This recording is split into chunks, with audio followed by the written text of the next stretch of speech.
Assalamualaikum warahmatullahi wabarakatuh.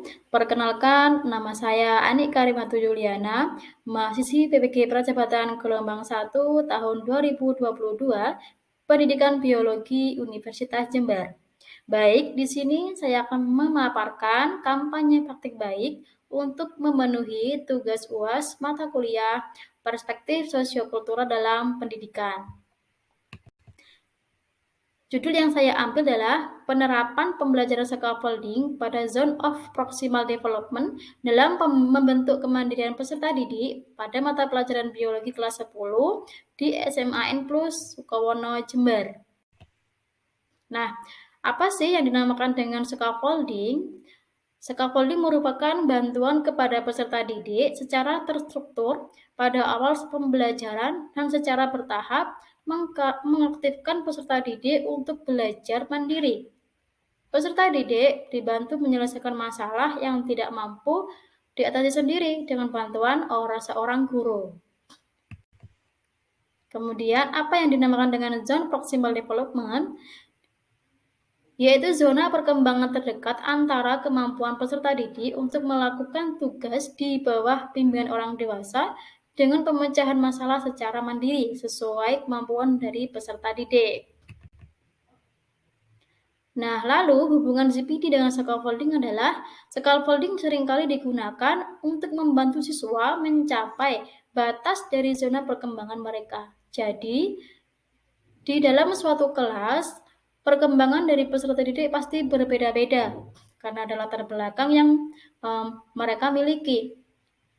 Misalnya, peserta didik memiliki kemampuan kognitif, ada yang lebih dominan, ada yang kurang. Kemudian memiliki kemampuan keterampilan, ada yang lebih dominan, begitupun juga ada yang kurang. Nah, dalam CPD ini atau dalam zona mereka ini, mereka perlu mendapatkan bantuan. Nah, bantuan tersebut berupa scaffolding yang diterapkan oleh seorang guru, di mana scaffolding ini sebagai alat untuk bisa membantu siswa dalam memahami pembelajaran, dalam mencapai tujuan pembelajaran, sesuai dengan batas mereka ataupun sesuai dengan zona perkembangan mereka masing-masing. Sehingga scaffolding ini sangat perlu sekali diterapkan ketika pembelajaran, supaya siswa bisa belajar dengan baik, kemudian mampu mencapai tujuan pembelajaran. Kemudian penerapan teori belajar oleh Vygotsky dalam interaksi belajar mengajar dibagi menjadi dua. Yang pertama adalah dengan orang dewasa atau kita menyebutnya dengan guru. Yang kedua, peer tutor atau dengan teman sebaya. Nah, peran dari orang dewasa ini yaitu selain memberikan kesempatan kepada siswa untuk belajar mandiri secara aktif, namun juga peran guru bisa membimbing mereka secara aktif pula. Tidak membiarkan siswa tanpa kendali. Yang kedua, dengan peer tutor atau teman sebaya, di mana siswa dapat mencapai tujuan pembelajaran dengan bantuan teman sebaya atau teman sekelasnya. Jadi di sini manfaatnya adalah mereka bisa saling berinteraksi, kemudian mengurangi rasa tidak percaya dari peserta didik karena yang memberikan pengajaran adalah temannya sendiri, pasti dengan bahasa mereka sendiri dan lebih mudah dalam memahami apa yang diberikan penyelesaian oleh temannya tadi. Kemudian penerapan scaffolding ini saya terapkan pada kelas 10.1 di SMAN Plus Sukowono dengan jumlah anak 32, materinya bioteknologi konvensional, menggunakan pendekatannya dengan pendekatan TPEC, di mana dalam pengerjaan LKPD-nya siswa bisa menggunakan gadget ataupun gawainya, menggunakan Google Lens atau menggunakan QR Code untuk men-scan materi dalam LKPD. Kemudian modelnya yang digunakan adalah model PBL dan metodenya presentasi, diskusi, dan juga tanya jawab. Nah, problem based learning ini memiliki sintak dalam pembelajaran yang harus dilalui oleh guru. Yang pertama sintaknya yaitu mengorientasi peserta didik pada masalah. Yang kedua, mengorganisasikan peserta didik untuk belajar. Yang ketiga, membimbing penyelidikan individu dan juga kelompok. mengembangkan dan menyajikan hasil. Yang terakhir adalah menganalisis dan mengevaluasi proses pemecahan masalah. Nah, dalam kegiatan pembelajarannya ada 3 tahap, ada kegiatan pendahuluan dan juga kegiatan inti, yang terakhir adalah kegiatan penutup. Nah, dalam proses scaffolding ini saya menerapkan pada kegiatan inti, di mana siswa diberikan LKPD, kemudian secara berkelompok mereka mengerjakan LKPD tersebut, dan ketika ada permasalahan, mereka bisa bertanya kepada guru maupun dengan teman sebayanya. Berikut cuplikan video dan juga nantinya ada gambar tentang pembelajaran ketika menerapkan scaffolding di kelas 10.1.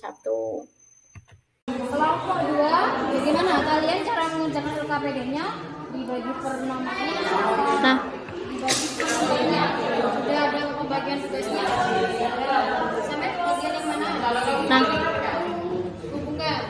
Ya, mari sama. Kemudian. Nah, selanjutnya.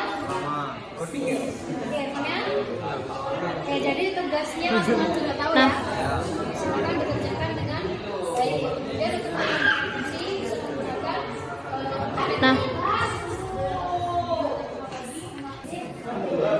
baik deh, dari pengerjaannya setelah mau mengerjakan ada kesulitan apa tidak? Ada sedikit, yang mana?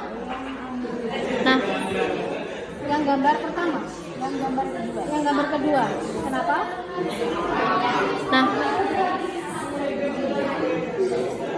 Gambar kedua ini menunjukkan gambar apa?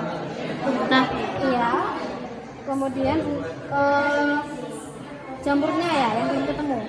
Iya. Coba kalian cari lagi di internet, mencari referensi dari buku ataupun dari ini elektronik buku atau dari mana. Kalau saya kasih tahu ini di AirPod-nya nggak ada ya, nggak sama bawa HP-nya.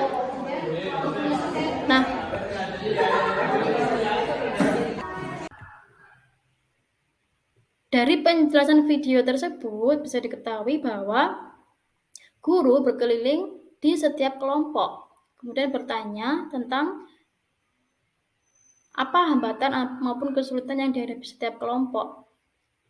Nah, dari hasil pelaksanaannya, ada beberapa kelompok yang masih kebingungan dalam memahami perintah dari LKPD tersebut. Maka guru akan memberikan clue atau kata kunci untuk memudahkan siswa dalam memahami perintahnya. Guru tidak memberikan jawaban dari setiap pertanyaan anak, tetapi guru selalu memberikan petunjuk dan memberikan kesempatan kepada siswa untuk mengolah referensi yang mereka punya ataupun mencari referensi yang mereka miliki untuk menjawab pertanyaan yang ada di LKPD. Jadi fungsi dari guru tersebut yaitu untuk mengkonstruksi pemahaman mereka sendiri dengan melalui referensi yang mereka punya, bisa dari buku, kemudian dari internet, dan lain sebagainya. Nah, selain dari video, di sini juga ada foto pembelajaran, yaitu di mana foto yang pertama guru sedang memberikan atau memantau kelompok yang sedang berdiskusi dan juga memberikan bimbingan ketika ada kelompok yang masih memiliki kesulitan.